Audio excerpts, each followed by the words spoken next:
Welcome back to the Drive-In Exploitation Challenge, days 12 through 15. In my last video, I talked about taking a break April 13th to binge watch Friday the 13th movies. And I did that, and I videoed it. And I had watched the first 5 films and had 90 minutes of footage. And unfortunately, it got copyright struck as soon as I even uploaded it. So won't be able to share that with you, unfortunately, but we'll move on. Uh, so yeah, April 12th, I watched 2 films. First is a German Gothic film, Torture Chamber of Dr. Sadism, also known as The Blood Demon. Uh, Back in this period of time, late 60s, 1967, movies with blood in the title were getting stricken in advertising. They were changing the titles because blood was not allowed to be in the title. More censorship. Bottom line is this is a great film with Christopher Lee. It's it's a German Gothic film that very much like Hammer. Christopher Lee basically plays this guy that's put to death, and he's figured out the secret of life, and he comes back and terrorizes this couple in this castle. It's a lot like some of the Barbara Steele films. Has that kind of a feel to it. Creepy Gothic, castle. Italian. It really, if you wouldn't know it, you would be sure it was like an Italian Gothic film similar to Barbara Steele, but it's a German production, West German production. It was directed by some guy named Harold Rennie. Not sure, never heard of him. He's got a huge long list of titles that he's directed, but I don't know who he is really. And then I watched the next film, which is Death Smiles on a Murderer. Now, this is a film directed by Joe D'Amato, the notorious director Joe D'Amato. Stars Klaus Kinski, and it's an Italian horror film. In this one, you've got a woman that's almost like a succubus.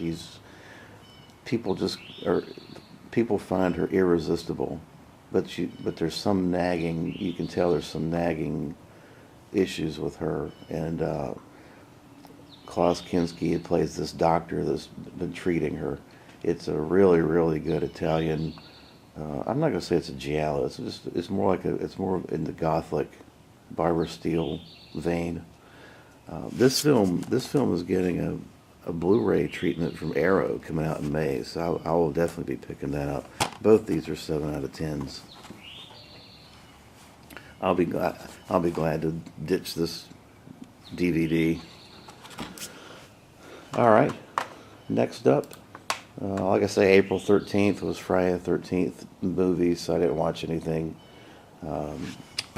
Let's move to the 14th, and we've got Night of the Creeps.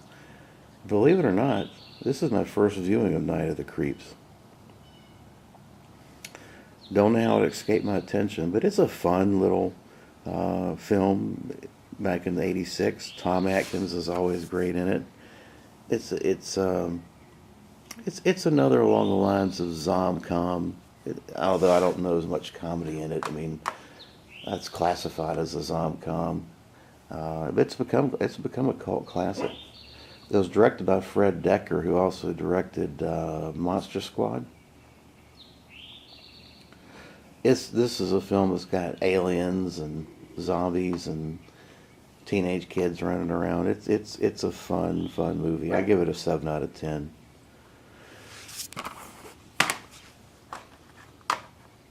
Let's see what else we got here. Probably the best viewing of the whole few days has been this one. Tony Anthony and Get Mean. Love this film. I give this a 7.5 out of 10. It's also known as Beat a Dead Horse. or Vengeance of the Barbarians. This is a crazy, crazy movie, spaghetti western that includes barbarians and bulls chasing Tony Anthony, and then of course you see the iconic gun he uses at the end to put down the barbarians. It's also got this Richard III character. It's just all over the map. It's a hilarious movie. Tony Anthony is trying to get his hands on $50,000 by delivering this woman to her clan. And then of course he runs into the barbarians who try to roast him on a spittle. It's fantastic stuff. I highly recommend this release, Blue Underground. It's an awesome film. Highly recommended.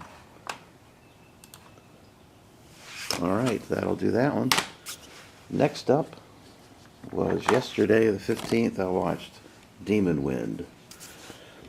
Now, Demon Wind just got a Blu-ray release. It's a crazy Evil Dead ripoff from 1990. But the special effects are excellent, and I gotta admit, this film is very entertaining. It even has Lou Diamond Phillips in a cameo as a zombie, and it has this porn star named Tiffany Million as a zombie. Just FYI type stuff, but basically it's an Evil Dead ripoff. You've got a possessed cabin. You kind of see the background as to why the cabin is possessed. And then you've got these kids that come visit it, and all the kids are dressed in these ridiculous post-late 80s outfits. They just look totally dated. It's hilarious stuff. Very entertaining movie. It's not a good movie, but it's a very entertaining movie. This Vinegar Syndrome release is fully loaded. I definitely recommend it.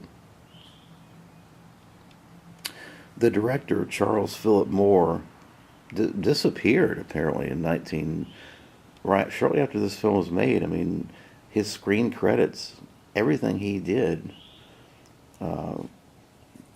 basically ended.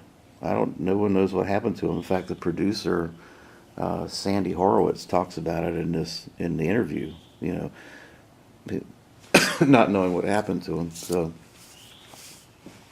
it's a fun film, though. Highly recommended. And then I did a double feature of some real schlock here. Giant Gila Monster. This is a 1959 teenagers and hot rods and lizard movie. Shut up. Little dog driving me nuts. This has actually become a cult classic. It ended up on Mystery Science Theater 3000. They basically took this Mexican beaded lizard and put it in a scaled down model landscape and filmed that alongside of a bunch of teenagers running around in hot rods and things like that. It's a short watch. I mean, you can't really go wrong with it. It's hilarious. Directed by Ray Kellogg. It was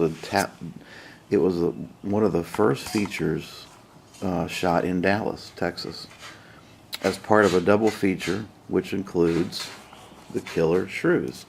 And that's another Mystery Science Theater film. These films were shot back to back by Ray Kellogg as part of a drive-in theater promoter paid to have these films done, I guess, to make some money in his theater, his drive-in theater.